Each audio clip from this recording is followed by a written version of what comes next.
Praise the lord. దేవునికి మహిమ కలుగును గాక. అందరూ బాగున్నారా? ఈరోజు దేవుడు మనకిచ్చిన వాగ్దానము రండి కలిసి ధ్యానించుకుందాం. యెహోషువ గ్రంథము 1వ అధ్యాయము 6వ వచనము. నిన్ను విడువను, ఎడబాయను, నిబ్బరము కలిగి ధైర్యంగా ఉండము. ప్రియమైన దేవుని బిడ్డలారా, ఈ వాగ్దానం మనల్ని ఎంతో ధైర్యపరుస్తుంది. ప్రతిరోజు నిద్ర లేచినప్పటి నుండి రాత్రి పడుకునే వరకు ఏదో ఒక కలవరము, కష్టము, ఆపద మనము ఎదుర్కొనవలసి వస్తుంది. అయితే మన ప్రియమైన పరలోకపు తండ్రి ఇచ్చే వాగ్దానము, నా కుమారుడా, నా కుమార్తె, నిన్ను విడువను, నిన్ను ఎడబాయను, నీతోనే ఉంటాను.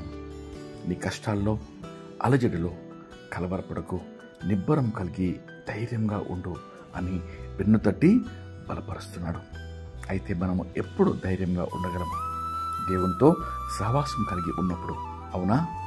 ఆయనను మన హృదయంలో చేర్చుకుని మన రక్షకునిగా, ప్రభువుగా స్వీకరించి ఆయన చేయి పట్టుకున్నప్పుడు ఈ చీకటి అంధకార లోకంలో మన అడుగులు తడబడకుండా ఆయన మనల్ని నడిపిస్తాడు. అప్పుడు అన్ని వేళలో, అన్ని పరిస్థితుల్లో నిబ్బరం కలిగి ధైర్యంగా ఉండగలము.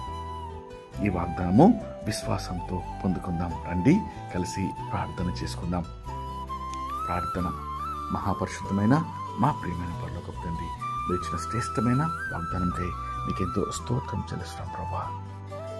ప్రార్థనలో ఏకీవించిన ప్రతి ఒక్కరికి మీకెంతో వందనాలు చెల్లిస్తున్నాం ప్రభా.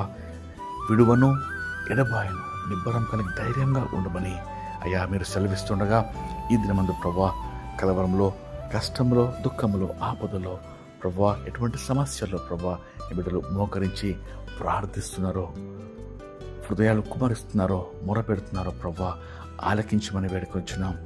ఆదరించమని ప్రభా, ధైర్యము కలిగి ఈ బిడ్డలు జీవించుటకు ప్రభా, అన్ని పరిస్థితుల్లో మీ చేయి పట్టుకొని మిమ్మల్ని వెంబడించి గొప్ప విజయం పొందుటకయ్యా కృప మీరు దయచేయమని వేడుకొంచు. దినమంతటి కావాల్సిన కృప, కాపుదల, భద్రత ప్రార్థనలో ఏకీమించిన వారందరికీ, వారి కుటుంబంలోకి మీరు అనుగ్రహించమని మీకే మహిమ చెల్లిస్తూ యేసుక్రీస్తు నామములో వేడుకొంచు ప్రార్థిస్తున్నాం తండ్రి. ఆమేన్. దేవుడు మిమ్మల్ని దీవించును గాక.